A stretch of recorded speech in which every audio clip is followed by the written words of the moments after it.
Game time! This was originally released on our Those Guys Play channel. Links in the description box down below. On the last edition of All My Consoles.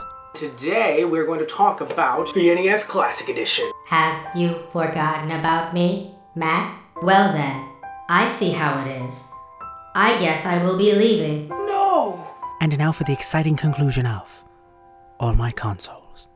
Oh, Super Nintendo, why did you leave me? I've missed you so much. I haven't eaten, I haven't slept, and I've grown this long beard. I mean, compared to the last time you saw me, you wouldn't even recognize me if you saw me now. I think I would.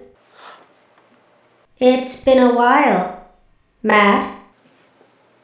Why, hello, Super Nintendo. You've been gone for a very long time. I've already moved on.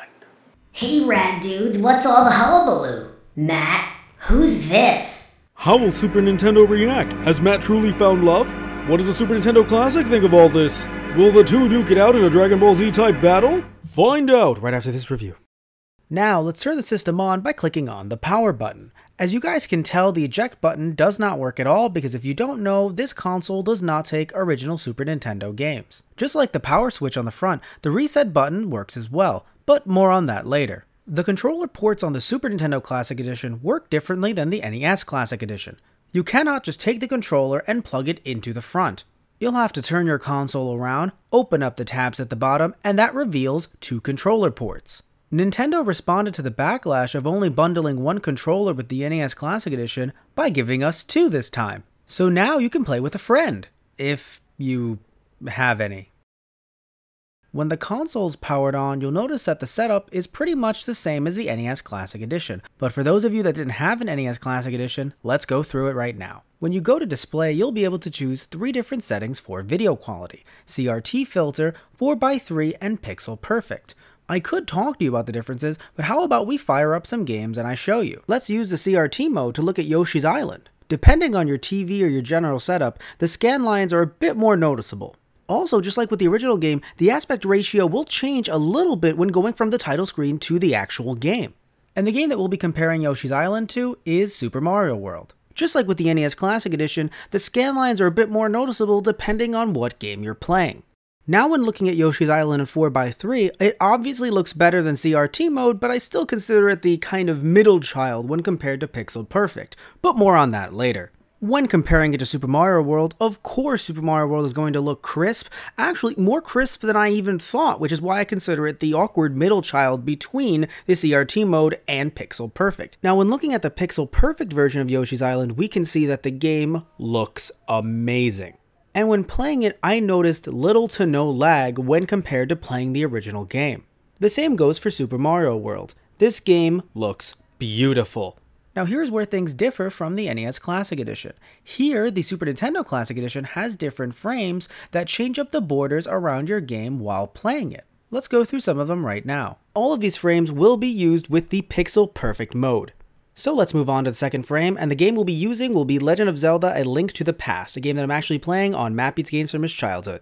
The strangest thing about this frame is, depending on your television setup, you might not even notice that these borders exist. This is not true of any of the other frames that I've seen thus far, but this one in particular, for some odd reason, did not show up on my setup. It is clearly showing up during capture, but I could barely see it, if at all, on the television that I was using. Now when we move on to the third frame, we can see things get pretty darn psychedelic. I would argue this would be a great frame to use when playing F-Zero. The thing that I love about this frame in particular, while all the different frames change as you play through the game itself, this one changes in very interesting and unique ways, and they're kind of subtle until all of a sudden the color is completely different than the one it was a minute prior. Moving on to the next frame, it's a nice one, but it definitely isn't my favorite. Moving on to the next one, I feel the exact same way about this one too. It definitely isn't my favorite. There's nothing wrong with either one of these two, and I do think they might fit with a Kirby game, but I'm just not a big fan. Moving on to the next one, I like this one, and it definitely would fit with something like Yoshi's Island. Moving on to the next one, I'm definitely not a big fan of this one either. I think the reason why I like the earlier frames so much is because they were all in some way or another interactive. While it isn't my favorite, I really do like this frame because A, it's sporting the Super Famicom logo, and B, it's much more of an old school wood frame, which I really do enjoy. Maybe I should go back into the house for this one. This next frame is definitely one of the cooler ones. It actually is not my favorite, but man is it in second place because it looks beautiful. I don't even know if I'd pick one game to use for this one. I think I just want to play it on every single one. This one is definitely one of the more weirder ones. I imagine Nintendo wanted to go with more of a retro feel, but I would argue just maybe kind of surround the frame with a CRT television. Here's a frame for some of you thespians out there. I personally think that while it's a good frame, it's a frame that would probably be best for something like Super Mario Bros. But while there are Super Mario World and Super Mario World 2 Yoshi's Island on this system, I feel as if this would fit more with something like Super Mario Bros. 3. And moving on to the last frame, which is my favorite, the City Life. This is definitely one that you could use for Earthbound, or honestly, I would probably use it for every single one on the system itself. I love it. I think it's really cool. And now you can see Link sadly succumbing to the horrors of the City Life. The options section is just like the NES Classic Edition, so there's nothing really new there. The language setting is also exactly the same as it was on the NES Classic Edition. The one thing that I will say though is with the NES Classic Edition, you could tell whether or not your NES Classic was fake, depending on whether or not you could change the language. I don't know if there are any fake Super Nintendo Classic Editions on the market, but if there are, I would imagine that this could work for those as well. Then we have the legal notices, which don't really mean much to me, but they might to you, and a manual that doesn't exist, which means nothing to everyone. When looking at the SNES Classic Edition, we can clearly see that there are less games than on the NES Classic Edition, but let's go over the list of games now. Contra 3, Donkey Kong Country, Earthbound, F-Zero, Final Fantasy 3, Kirby Superstar, Kirby's Dream Course, Mega Man X, Secret of Mana, Star Fox, Star Fox 2, Street Fighter 2, Super Castlevania 4, Super Ghosts and Ghouls and Goblins, Super Mario Kart, Super Mario RPG, Super Mario World, Super Metroid, Super Punch-Out, The Legend of Zelda: Link to the Past, and Yoshi's Island. Just like the NES Classic Edition, the games can be sorted in a variety of ways. By two-player games, by recently played, by times played, by release date, by publisher, and by title. By title is my favorite. Just like the NES Classic, there is a suspend point list where you could save your data exactly where you left off. The way this works is, when playing a game, just hit the reset button and you'll be taken back to the main menu. When you're there, just press down and you'll see a suspend point list where you can actually save your game exactly where you were. A feature that looks new to the Super Nintendo Classic Edition is the Lock-Unlock feature. I assume this is there to try to make sure that none of your younger siblings could save over your game data, but they could just click the button again to unlock it. Maybe it's there for those that may save over their data by accident rather than doing it maliciously.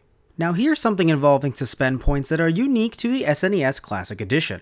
Many of you guys saw me die before while I was recording Super Mario World footage, but what if we could take that death and press the rewind button?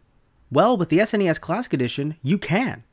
All you have to do is go down to the suspend point list, press X, and you'll be in a rewind mode, where you could actually jump to any point you want to, press start, and begin from there. Or you can pause at that exact moment if you kind of question whether or not you want to be at that exact moment or anywhere earlier or later. I mentioned the demo earlier, and you can see it running right now. The craziest thing about this demo is that Mario will go into your saved games via the suspend point list and play your games for you. Not wanting to be outdone by his brother, Luigi also seems to want to creep into your games, but decides not to at the last minute. But don't worry, Mario can be enough of a creeper by himself. And when Mario gets bored of stalking you in your games, he'll actually start playing random games on the Super Nintendo Classic Edition. I literally just let this thing run, and he was watching a cutscene from Legend of Zelda: A Link to the Past. He was watching it as if he was thinking, "Hey, I wonder what's going on with my friend Link." But the strangest thing is, Mario did not choose to help at all. And that about wraps up this SNES Classic Edition review, and thank you all for watching. And now back to all my consoles. So, did you really move on? Because a second ago it looked like you didn't, and I'm a little bit confused here. My circuitry cannot compute feelings beyond hatred for Sega products. That's right. The Super Nintendo Classic Edition was the hottest thing on the market. And so was I. That might be true, but you didn't answer my... So, Super Nintendo, what do you have to say for yourself? I'm sorry for being a jerk. Me too, and I'll never be with another console again, other than all my other ones. Deal. Can you two at least try to get along? I can try. It's kind of easy because He looks just like me. Well, look at that. It looks like you two can be friends after all. Don't talk to me or my son ever again. You tell him, Dad. Sure. Fine.